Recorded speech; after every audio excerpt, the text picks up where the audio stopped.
Hello à tous et bienvenue sur la chaîne Switchographie. Aujourd'hui je voudrais m'adresser à tous les entrepreneurs et surtout à ceux qui ont envie d'avancer avec un projet concret. Par exemple, vous pouvez être coiffeur, maquilleur, jardinier, artisan pâtissier, peu importe ce que vous faites. Si vous faites quelque chose, il est très important aujourd'hui pour vous d'être présent sur internet avec un contenu de qualité. Pourquoi je me permets de dire un contenu de qualité? Parce qu'il est évident, si vous êtes un expert ou tout simplement un passionné dans un domaine, que ce que vous faites est une bonne chose et que vous le faites bien. Alors pourquoi pas le montrer au monde entier?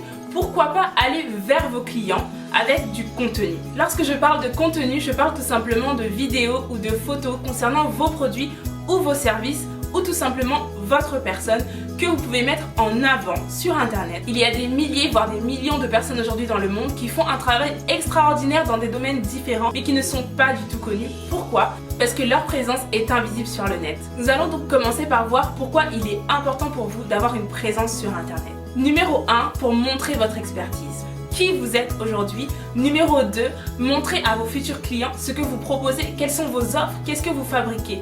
Et surtout, leur montrer l'envers du décor. Leur montrer comment vous travaillez, pour qui vous travaillez, avec quelle niche de personnes vous travaillez. Toutes ces choses-là sont très importantes et sont à montrer. Il est important pour vous, si vous avez déjà travaillé avec des clients, de montrer ce que vous avez réalisé pour ces clients. De montrer aussi le retour, les témoignages de vos clients par rapport à leur expérience avec vous. Et la troisième chose, la qualité d'un service ou d'un produit attire toujours. Mais pour cela, il faut le montrer. Pour ma part, lorsque j'ai commencé à travailler dans le business de la photo, j'ai dû créer plusieurs réseaux sociaux. Je me suis dit que le moyen idéal pour communiquer avec des photos, c'était Facebook et Instagram. Vous n'avez pas idée à quel point ces deux réseaux sociaux m'ont apporté énormément de clients. Il suffisait simplement que je poste 5 photos de mariage, 5 photos de couple pour avoir déjà 10 demandes de mariage dans ma boîte mail. C'était juste à chaque fois phénoménal. Et c'est à ce moment-là que j'ai compris la puissance des réseaux sociaux.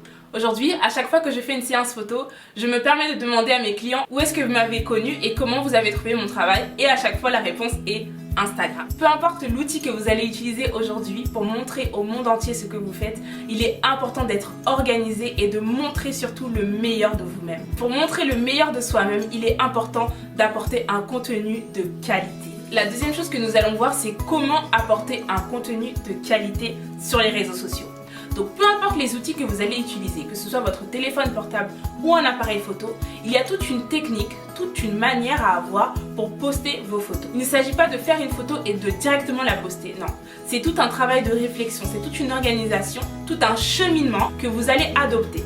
Pour cela, il est important de vous créer une identité visuelle. Pourquoi? Parce que vous êtes une personnalité à part entière. Vous êtes quelqu'un d'unique. Votre travail est unique et votre travail ne ressemblera jamais au travail de quelqu'un d'autre. Donc c'est très important que lorsqu'on vous voit sur les réseaux sociaux, qu'on sache que ce service ou ce produit vous appartient. Bien sûr, que ce soit pour Facebook ou Instagram, je procède de deux façons complètement différentes. Sur Facebook, vous avez la possibilité de créer des albums. Donc quand il s'agit de montrer un service de mariage, je m'amuse à créer des albums, comme si je créais un album de mariée, avec plusieurs moments de la journée. Au contraire, trop poster de photos sur Instagram peut devenir vite ennuyeux. Ce qui était intéressant sur Instagram, c'était vraiment de sélectionner la photo parfaite, la belle photo avec l'émotion parfaite et de la poster. Donc vous voyez, ce sont deux réseaux sociaux qui sont absolument géniaux pour la communication et surtout pour le marketing. Mais attention, ces réseaux sociaux ne fonctionnent qu'à une seule condition: produire et apporter du contenu de qualité. Vérifiez toujours ce que vous allez poster sur les réseaux. Est-ce que c'est qualitatif et est-ce que ça représente parfaitement bien votre travail? Pour ma part, je suis très pointilleuse là-dessus. Vous pouvez voir sur mon Instagram, je ne poste aucune photo de façon anodine. Tout est calculé et bien sûr je fais en sorte que tout aille ensemble. Ce que je vais faire, c'est que dans les prochaines vidéos, je vais vous montrer pas à pas le processus pour arriver justement à produire un contenu de qualité et pouvoir mieux vendre et mieux parler surtout à sa communauté. Si cette vidéo vous a plu, je vous invite dès à présent à la liker, à me laisser vos retours en commentaire et à venir me rejoindre également sur les réseaux sociaux. En attendant la prochaine vidéo, je vous fais de gros bisous. À bientôt. Mouah.